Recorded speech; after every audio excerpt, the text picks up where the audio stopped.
Fala pessoal, como vai esse sorriso? Que saudades eu estava de estar com vocês aqui nessas quartas-feiras, 9h30 da noite.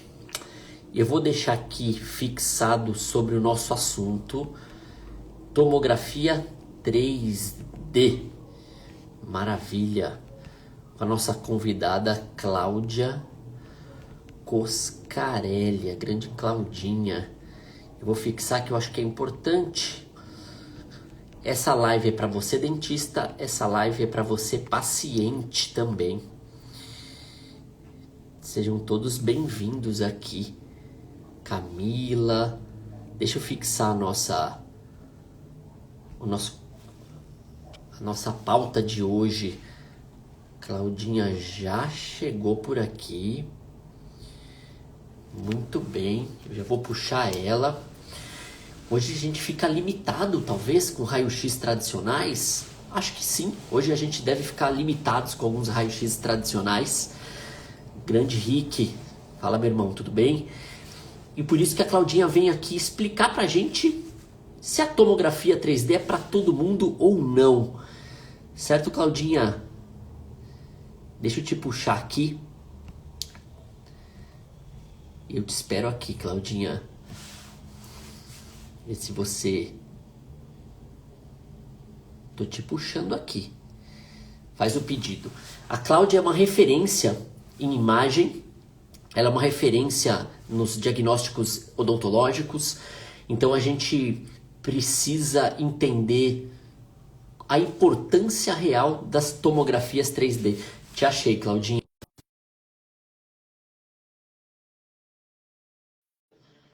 Entender mais se esse exame é para todo mundo, para todos os tratamentos, para melhora diagnóstico. Fala, minha amiga. Tá me ouvindo? Tô te ouvindo. Ai, que bom. Seu áudio baixou um pouquinho, eu tava te ouvindo alto, agora vai. Olha nós, Tudo bem? tudo ótimo. Maravilha. Eu estava começando aqui a live falando que a gente às vezes fica limitado com os raios-x 2Ds e as tomografias elas mudam o nível do nosso diagnóstico. Eu queria te apresentar, você é uma referência dentro do diagnóstico de imagem, né, principalmente das tomografias 3D.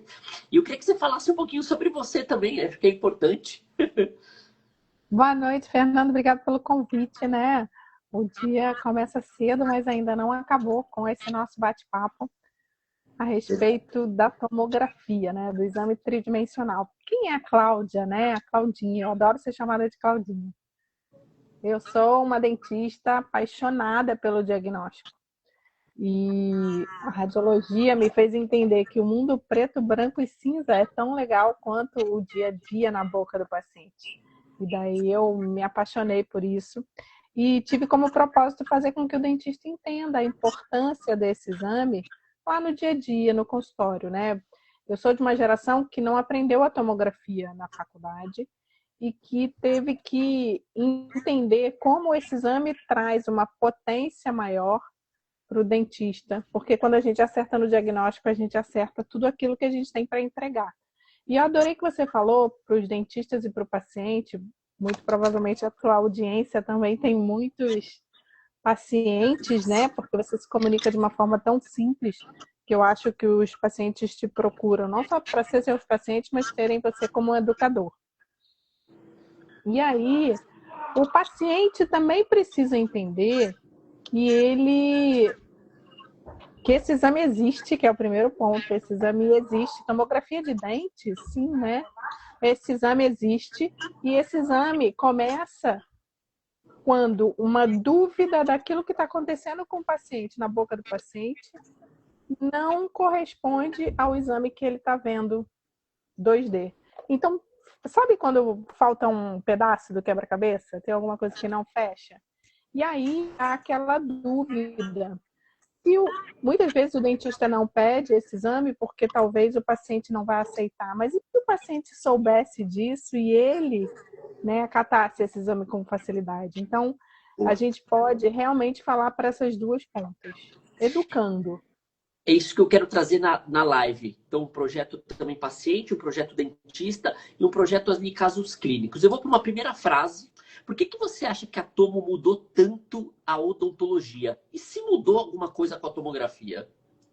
Nossa, mudou bastante. Eu tenho usado uma metáfora que ela é tão boa para o paciente quanto para o dentista, né?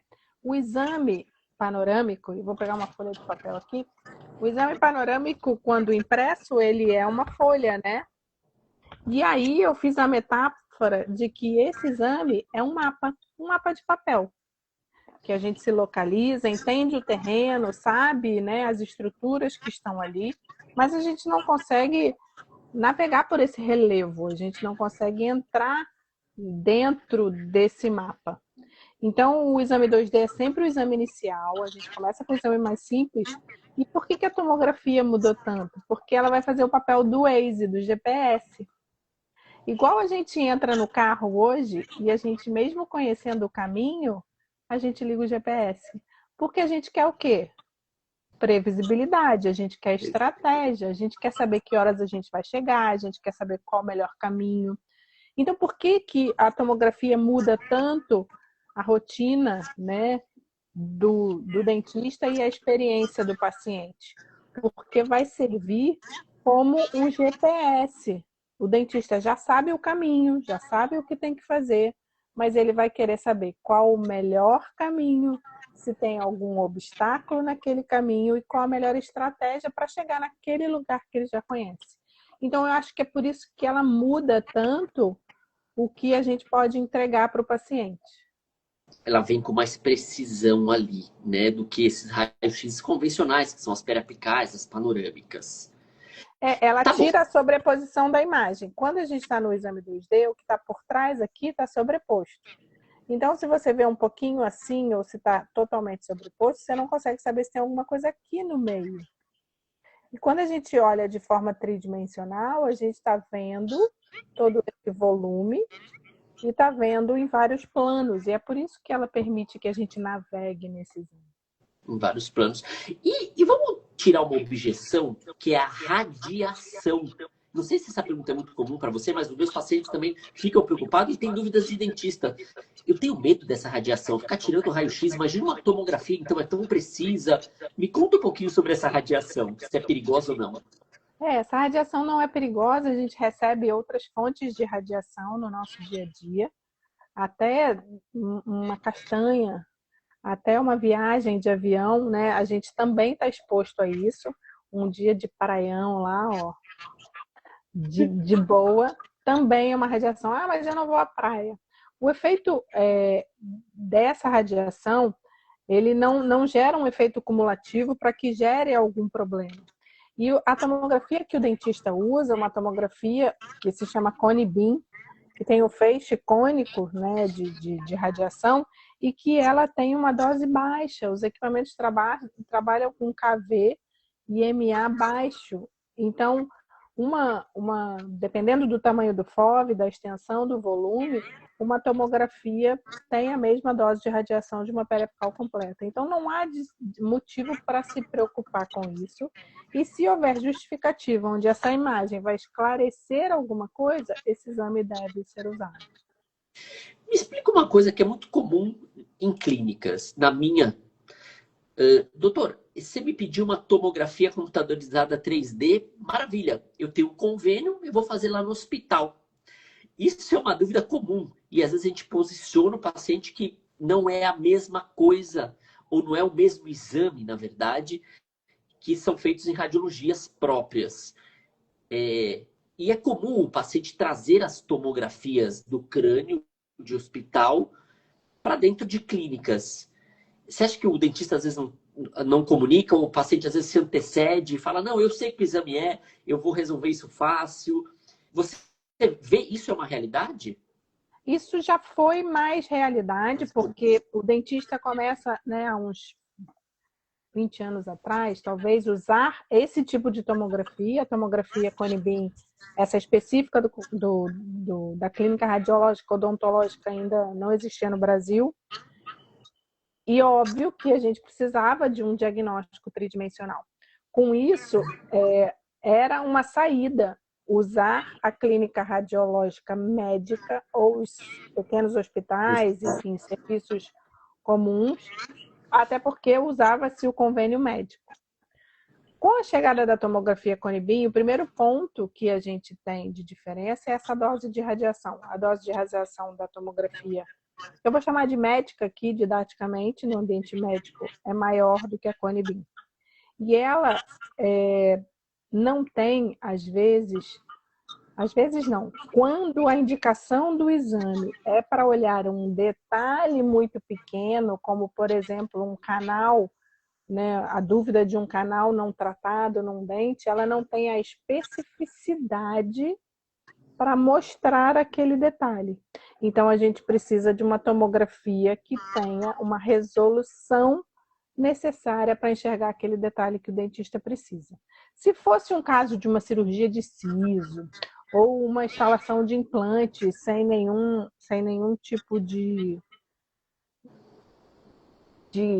especificação a mais, o exame médico até serve. Ajuda. Mas hoje as clínicas radiológicas odontológicas assumiram esse papel de fazer a realização desse exame.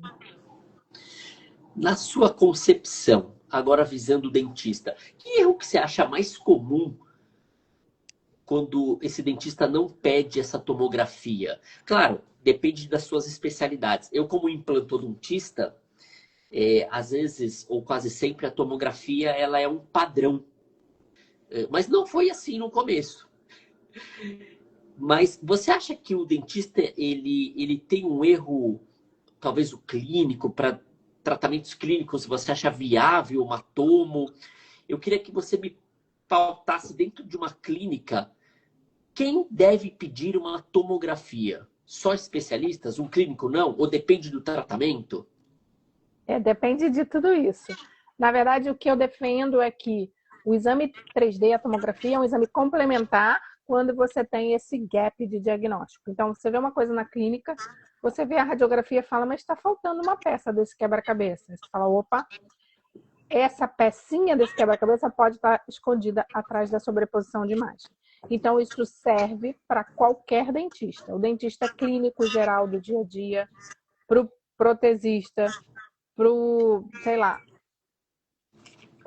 Eu quero citar especialidades não cirúrgicas, porque parece menos óbvio que para abrir um leito para o implante ou para fazer uma cirurgia de terceiro molar, cirurgicamente você tem que se planejar melhor, porque você está lidando perto de estruturas anatômicas nobres. Então, você tem que conhecer o limite dessa estrutura anatômica para não invadir esse espaço. Então, para rotinas não cirúrgicas, cada vez mais a gente estimula que essa tomografia seja pedida. Vou dar um exemplo. Chega um paciente no seu consultório com um tratamento de canal feito por um outro profissional que você não conhece, não tem rastreabilidade. Esse dentista, esse paciente não lembra muito bem há quanto tempo fez esse canal, mas você precisa fazer ali em cima, trocar uma prótese, um bloco, uma coroa. É claro que você radiografa, ou uma panorâmica com periapical completo, você avaliou que aquele dente ou aquela estrutura de suporte era suficiente para você refazer uma prótese por motivos estéticos, mas aquela radiografia não mostrou que tinha um conduto não obturado do passado, porque a sobreposição de imagem não mostra isso para você. Então, você refaz aquela prótese, coloca uma coroa, e quando aquela coroa começa a funcionar na boca do paciente, ela começa a ter estímulo e aquele processo que estava adormecido, ele agudiza. Então, parecia que estava bem tratado, mas o exame 2D não mostrava. Então, isso é uma intercorrência do último que mexeu, porque a responsabilidade do canal não tratado não é do dentista que mexeu, é do dentista que tratou o canal, mas você não viu com clareza se aquele tratamento de canal. Então, isso é uma situação muito comum de rotina de consultório de qualquer pessoa. Você respondeu aqui, eu ia começar a trazer casos clínicos reais. Então, assim, tomografia não é luxo, ela Não é é luxo. segurança, né? Ela é Você acabou de segurança. você me Ela é segurança para o profissional e para o paciente. Porque eu posso, e outra questão que eu ia te falar, eu posso mudar meu planejamento mediante uma tomografia. Você acabou de Completamente. fazer uma leitura de um caso clínico aqui que pode ser mudado. Então, por que eu vou mexer nesse dente ou de que forma eu vou mexer, sendo que esse canal não está obturado, sendo que foi visto numa radiografia convencional, não é 100% seguro? Ótimo. Então, eu gosto dessas arquiteturas clínicas, que eu vivo isso e às vezes muitos dentistas que nos seguem também. Também. E a objeção preço? A objeção Isso, preço é a melhor das objeções, porque a gente vai falar um pouquinho de mentalidade. Eu sei que você curte isso também. ótimo. Então, às vezes o dentista, numa primeira consulta, numa segunda consulta, acha que talvez não é tão importante pedir esse exame. Mas você clareando isso aqui, como clareou, eu trabalhar sem segurança, eu não peço. Se eu quero segurança, ouve aí essa paciente, porque essa live é para você também. Se eu quero segurança, eu quero uma tomografia. O paciente também pode te sugerir, mediante ao dentista, esse tipo de exame? Pode e deveria. A gente deveria educar a sociedade. Tem até um vídeo no meu Instagram que eu coloquei assim: esse vídeo eu vou trazer polêmica e esse vídeo não é para você, dentista, é para você, paciente. Se o seu dentista sugerir a instalação de um implante e não te pedir a tomografia, diga para ele que você quer mais segurança. Porque a gente não vai operar o joelho sem fazer uma ressonância magnética do joelho. Perfeito. Por que a gente vai fazer uma cirurgia de implante sem, né, entender aquele terreno de uma forma geral? E por que às vezes o dentista não pede? Primeiro porque ele já atendeu aquele paciente, já pediu um exame inicial e está certíssimo. O diagnóstico começa nos exames mais simples. A gente começa com uma anamnese bem feita, com um exame clínico, avaliando o estilo de vida do paciente, todo esse processo é feito. E você pede um exame de imagem. Você pediu o exame de imagem e normalmente o dentista já faz um plano de tratamento, uma proposta, né, de valores em cima do exame 2D.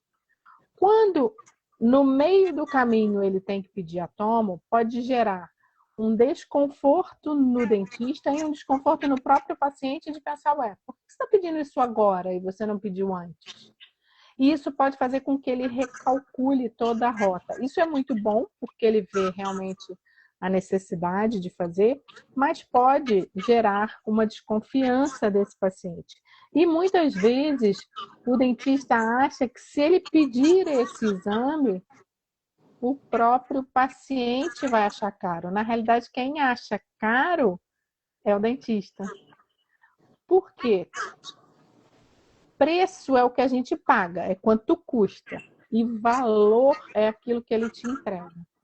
Qual paciente não gostaria de investir um pouco mais no seu próprio tratamento, fazendo um exame que ia trazer segurança? Eu vou dar um exemplo meu.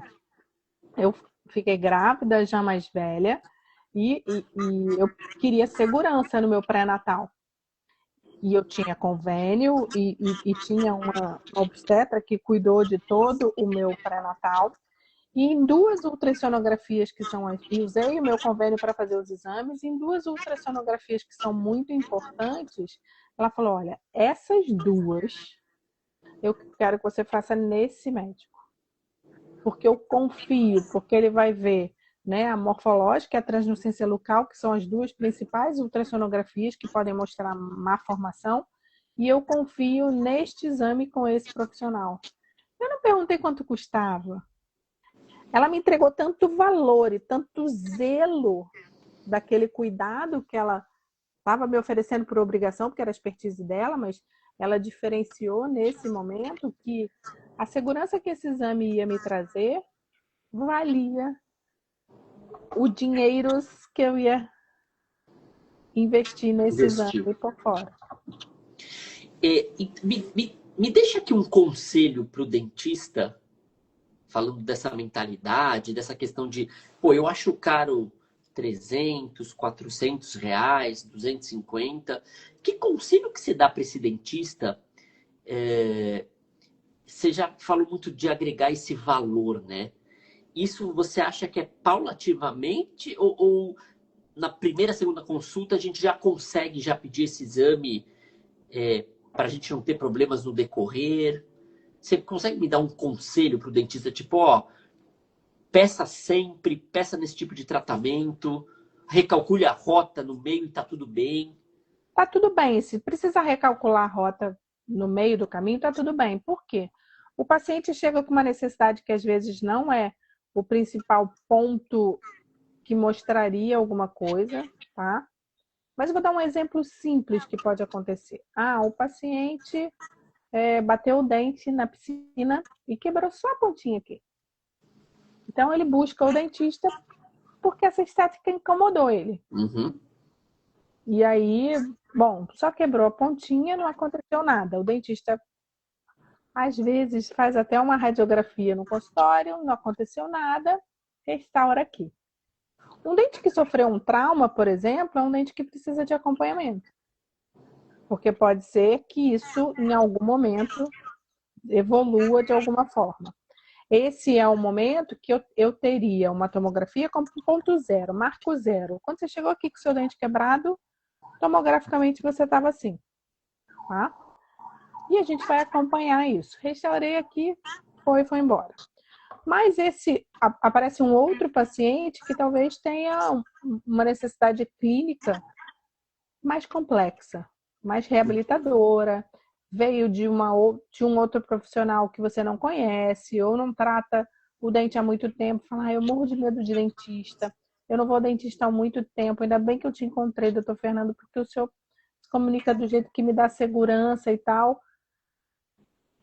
Você começa com a panorâmica, que eu amo, que dá uma visão geral, embora não dê detalhes. Para quem faz muita dentística, prótese é um exame realmente inicial, ele não vai te dar tantas informações, talvez você precise de detalhes com a periapical e na bite wing, mas é um paciente que tem ali 2, 3 endodontias feitas, ele tem algumas restaurações extensas, então talvez seja um caso de você começa com o exame 2D e a dica principal, Fernanda, eu acho que é a seguinte, olha, eu vou começar com esses exames.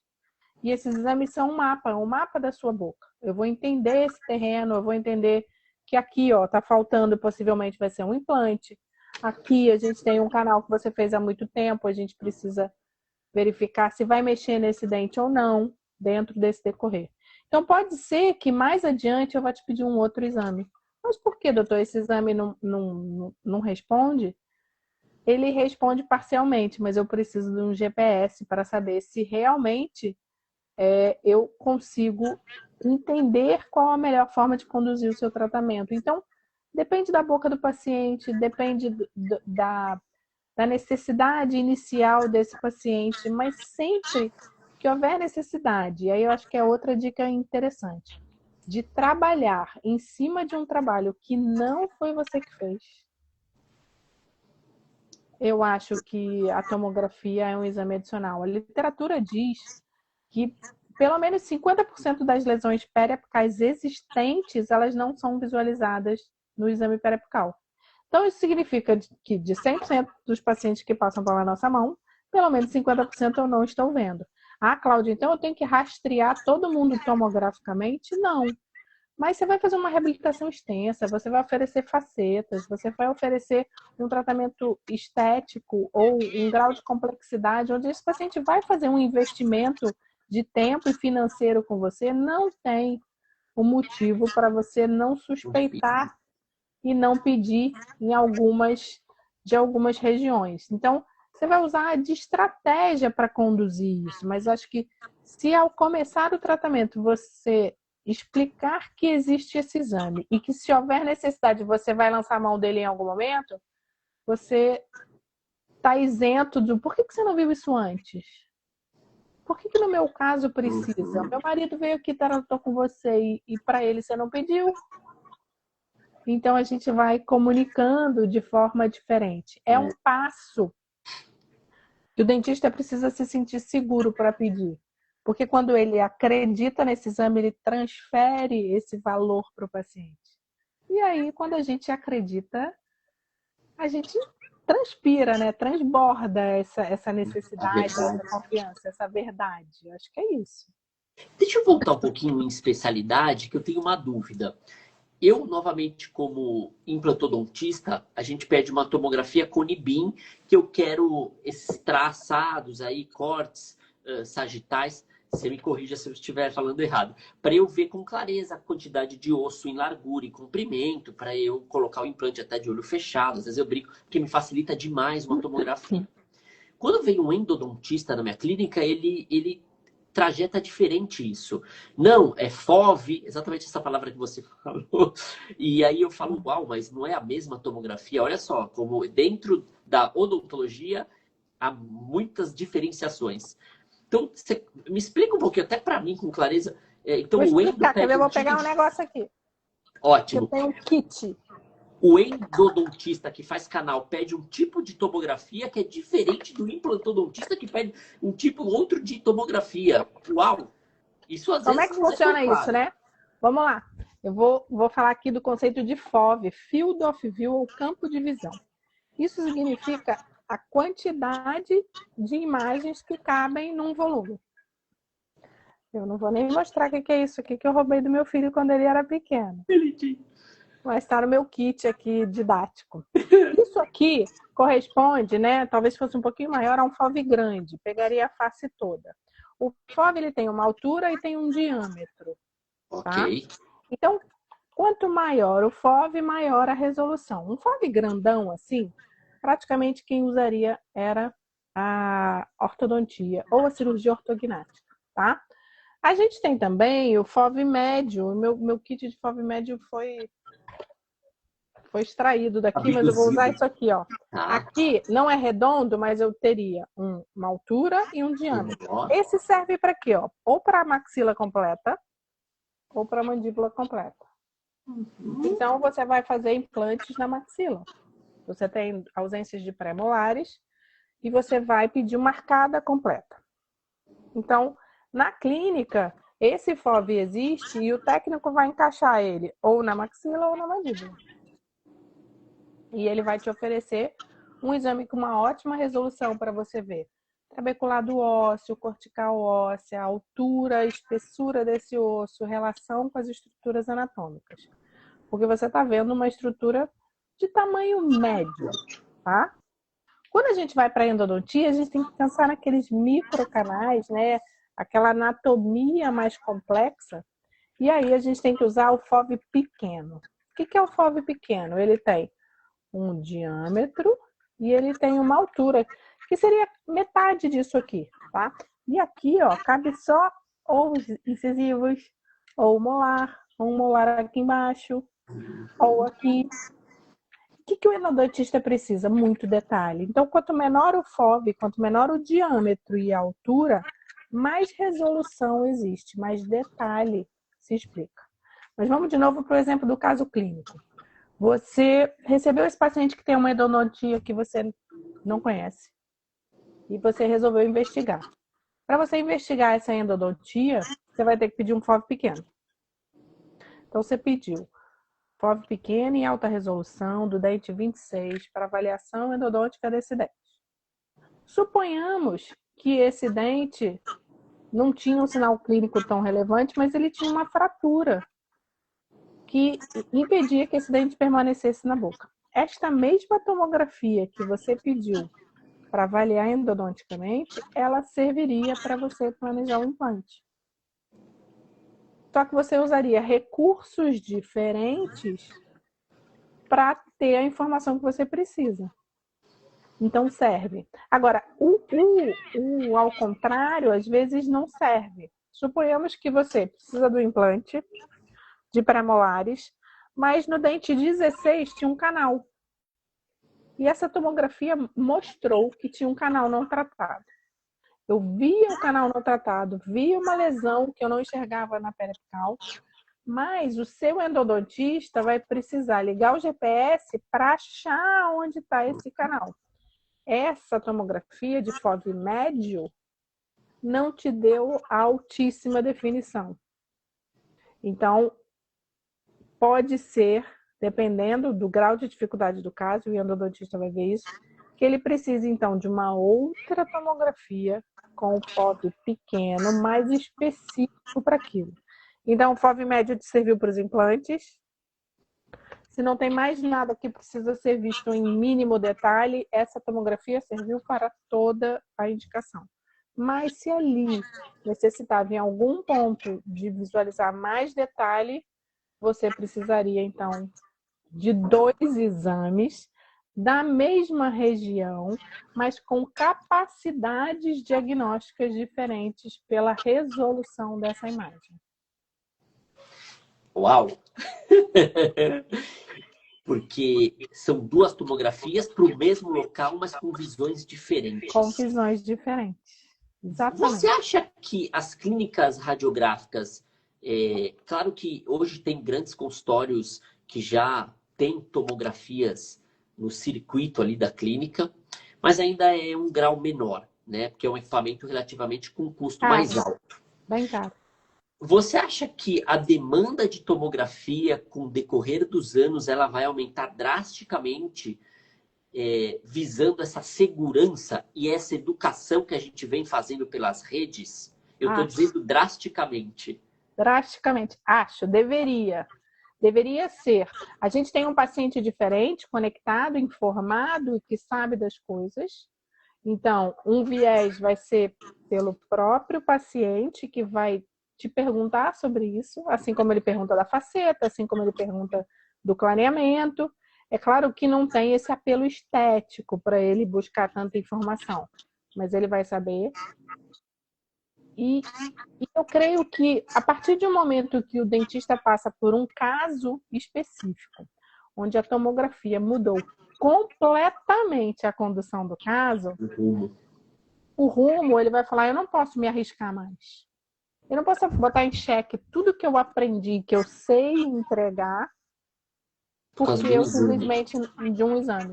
Eu vou dar um exemplo de hoje, tá? A Bruna Lavinas, nossa colega, né, de doc, eu dei uma aula na comunidade dela, e hoje ela compartilhou comigo o áudio e as imagens de uma das alunas que estava na aula, e a aluna eufórica falava, essa foi a primeira tomografia que eu pedi, e eu pedi porque o paciente tinha incisivos inferiores, que tinham um tratamento de canal, vou acertar a data, dia 19 de dezembro de 2024, e voltou ao consultório dela agora, no começo de março, com uma queixa na região anterior e uma fístula na vestibular. E ela lembrou da aula e falou assim, eu pedi uma tomografia. Ela pediu a tomografia e todos os incisivos inferiores desse paciente apresentavam 2 condutos. A gente aprendeu na faculdade que o incisivo inferior tem quantos? Uma raiz e um conduto. Eram 4 incisivos com uma raiz e 2 condutos. Esse dente que havia sido tratado somente com conduto vestibular. Então, demorou cerca de 1 ano e meio para que esse processo agudizasse e o paciente tivesse a queixa. Agora, um dentista que quer trabalhar de forma mais segura, ele vai só refazer o tratamento que alguém fez. É um pouco de arrogância nossa achar que a gente é um dentista muito melhor do que o que antecedeu a gente, sem entender que pode ter alguma coisa ali que não foi vista. Então, quando ela compartilhou esse caso hoje, eu falei assim, Bruna, obrigada, você me faz entender que eu estou no propósito certo. Porque se eu conseguir mudar a conduta de uma dentista que pediu a tomografia pela primeira vez, né? Uma dentista como nós, com mais tempo de formação, com mais experiência. Então, não é sobre você não saber fazer, é sobre como você pode fazer melhor. Falei, você compartilhar esse caso comigo hoje me encheu de propósito, reabasteceu a minha bateria para entender que ela também pôde servir a esse paciente de uma forma melhor. Porque o que ia acontecer? Ela estava vendo a fístula, aquela coisa de que não bate uma coisa com a outra. Ela radiografou tinha uma endo feita. Incisivo inferior, um conduto. Mas tinha uma fístula vestibular. Tá vendo que não bate? Falta uma peça desse quebra-cabeça. Aí é a hora de pedir a tomografia. Então, se você ainda, né, eu tô falando para a audiência, se a audiência ainda não tem o hábito de pedir, quando aparecer uma situação como essa, pede. Pode. E aí, você acha que aumenta drasticamente? Acho. Porque se você experimentar uma vez, depois que você vê, não tem como desver. Se você experimentar uma vez essa sensação de, nossa, agora eu enxerguei e eu posso entregar o que realmente o paciente precisa, eu não vou me arriscar mais. Porque a odontologia se repete, não repete? Quantos casos semelhantes você já fez? Sim, inúmeros. Inúmeros, porque vem até na nossa cabeça assim, ó, esse caso é igual da Dona Joana. É. Né? Falam que realmente os incisivos inferiores são um dos dentes mais difíceis de fazer endodontia, né? Porque essa às vezes está bifurcado ali. Você sabe que a endodontia me chamou muito há uns 15 anos atrás. Eu quase fui um endodontista ali, mas recuei. Mas eu acho uma especialidade brilhante também e talvez uma das mais difíceis dentro de todas, né? Todo o meu respeito. Porque, ó, se a gente está olhando em 2D e a radiografia é assim, quando projeta aqui atrás, você vê um só. Só que se você visse isso de lado, que é o corte, você vê os dois condutos. E só tinha tratado vestibular. Esse aqui estava escondido aqui atrás, ó. Uhum. E eu, assim, como trabalho muito com a primeira consulta, eu acho muito valoroso essa primeira consulta, porém a primeira consulta eu faço de uma forma mais dinâmica, vou dizer assim. Eu acho que a gente pode traçar esse modelo de negócio, já trabalhando o seu mindset, de pedir essa tomografia também no decorrer, porque às vezes aquela primeira consulta fica tão densa, às vezes tão chata, se você me permite, que às vezes o paciente sai de lá e fala, peraí, eu só quero restaurar um dente dente. Então essa comunicação, ela precisa ser assertiva, essa sensibilidade, ela é muito importante, porque não negacionando o tal exame, mas pedindo no decorrer, eu acho que é uma sacada boa também para quase todos, né? Para quase todos. Para quase todos. Depende da sua relação, né? O seu tipo de avaliação, o seu tipo de consulta, o que você entrega, qual a expectativa desse paciente, o que ele vai buscar em você. Talvez foi só aquele negocinho aqui que caiu, uma restauração antiga que caiu. Talvez ele tenha uma viagem, ele conseguiu encaixe na sua agenda. Tem tantas variáveis, né? E essa sensibilidade pode existir. Mas eu acho que também esse contraponto de falar, olha, a gente vai começar por aqui, tá tudo bem. Pode ser que exista. Aliás, se você não sabe, existe tomografia para dente. Você já ouviu falar? Ele falou, nossa, tomografia para dente. Ele guardou aquela informação. Pode ser até que ele pesquise. Pode ser até que ele comente no churrasco. Eu falei, meu dentista falou que tem tomografia para dente. Aí o outro vai falar, já fiz um negócio desse. E aí, então, você vai validando essa conduta, né, ao longo do tempo. Mas essa sensibilidade do dentista é extremamente importante, tá? E a estratégia de cada consultório, realmente. Isso é importante entender cada realidade, né? Cada realidade. Mas não fingir, tem uma foto também no meu Instagram, assim, não pare de fingir que o exame de tomografia não existe. Ele existe.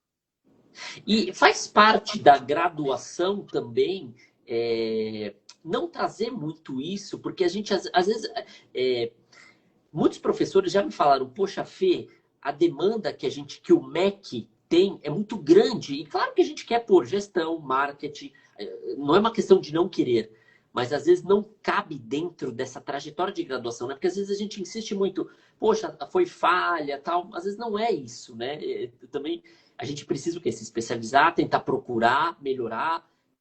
Porque eu falei não vai disso ter tudo hoje. Graduação, eu falei né? disso hoje.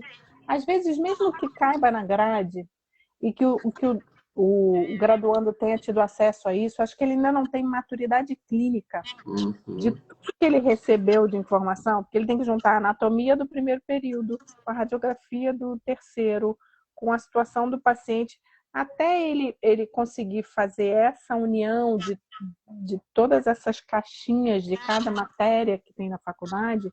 Eu acho que talvez ele não tenha maturidade para isso. O que eu acho que tem que ser falado na graduação, e não é uma crítica, porque eu acho que a gente tem que estar muito, muito sensível ao perfil do aluno, à grade, à questão do MEC, é que muitas vezes a gente mostra, e aí como frequentadora de congresso, ambiente, e agora, principalmente nas redes sociais, que a gente vê muito antes e depois, muitos casos bonitos, é que ninguém cita esse pedaço do diagnóstico. Então, o paciente chegou com um dente feio e saiu com um dente lindo. Mas o que aconteceu no meio do caminho? Tipo, a mesma coisa aí, depois que eles foram felizes para sempre e entraram num castelo, acontece o quê? O jogo começa aí, né? O jogo começa aí. Então, eu acho que talvez a graduação, e aí não é uma crítica nem a nenhum tipo de profissional, nem professor de graduação, de pós-graduação, a gente só tem que mostrar a condução deste raciocínio para que ele chegue diferente. E a gente entender que os incisivos do passado tinham uma raiz e um conduto, né? Ou todo mundo evoluiu ou mudou, ou agora existe um exame que mostra isso. É o antes e depois de tomografia, a gente é mais difícil de ver, né? É muito mais fácil ver o clareamento de uma foto bidimensional de uma pele pintada. É isso. Maravilhoso. Muito bom. Aí eu vou deixar aqui, né? Se você é dentista, reveja seus protocolos. Se você é paciente, questione teu dentista. Eu acho que a gente pode trazer talvez esses dois pontos aí. Estimular esse diálogo, né, entre um e o outro. Eu faço uma colocação em aula, eu tenho até que não parecer arrogante quando falo isso, mas não é a minha intenção. Eu, às vezes, pergunto assim para um dentista: você faz endo? Ele fala: não. Eu falei: se um endo, o que faz endo para você no consultório? Né? Tenho. Se o endo usa PET tomografia? Não. Então conversa com ele ou então muda de endodontista, porque eu não consigo enxergar a endodontia sem esse processo de visualizar, né? É tão pequeno, é tão minúsculo, é tão sensível que é necessário enxergar mais para fazer mais, sabe? Então, esse processo da gente mesmo recalcular e recalibrar o nosso mapa de diagnóstico, porque quando aparece uma cárie grande, você já sabe no seu mapa aqui de memória de casos clínicos como vai aparecer radiograficamente. Ou quando você vê a radiografia, você já sabe clinicamente vai acontecer isso. Mas a imagem tomográfica ainda não faz parte dessa tríade. Então você tem a clínica, você tem no seu mapa mental a imagem do exame 2D, mas o 3D ainda não tem. Então a gente tem que usar para que essas imagens se repitam, para que quando aquele caso parecido com o da dona Joana aparecer, eu vou falar: pode ser que esse incisivo tenha 2 condutos e eu não sabia. E aí você começa a desvendar isso de uma forma melhor. Tudo o diagnóstico aqui, eu até coloquei, né? Tem aquela frase: conhecimento é poder, mas na verdade diagnóstico é poder. Diagnóstico é poder. Eu fiz uma publicação no LinkedIn, tem umas 2 semanas, talvez, falei assim: você é do tamanho do seu diagnóstico. Ui. Essa daí. Essa é pesada, né? Gelo na barriga, dá um friozinho na barriga. Porque você carrega essa odontologia toda, o dentista carrega, é uma mala, super mala de ferramentas que você vai abrir, vai pegar a solução ali, mas se você fez o diagnóstico errado, talvez você entregue errado. Sem dúvida. Então você é do tamanho do seu diagnóstico, é bem forte também. Muito bem. Você sabe que quando você subiu ali não era nem um palco, né? É uma plenária ali no, DPX? foi no Era DPX, DPX? foi, né? A forma como você se comunicou me chamou bastante atenção. Você lembra que eu fui falar com você? Aham. Nossa, parabéns pela a tua forma de levantar e se comunicar, né? Você fala, é professora, né? Tem esse. Mas e aquilo me marcou muito em você, Claudinha. É legal eu te pontuar isso. Parece para você básico. Não, Fê, mas eu tive a liberdade, eu tive a coragem. Não, eu fui eu, mas não é comum, às vezes, a gente ter essa autoridade na comunicação corporal ali que você teve, que faz toda a diferença para mim. Parabéns. Olha, Fernando, vindo de você, que eu admiro como top de comunicação, é mais que um elogio, é uma inspiração, porque eu percebo, e eu acho que com você, quando a gente está em ambientes assim, a gente presta atenção em coisas que ninguém presta atenção, exatamente para a gente aprender, né? Não é um olhar crítico, mas é um olhar de desenvoltura.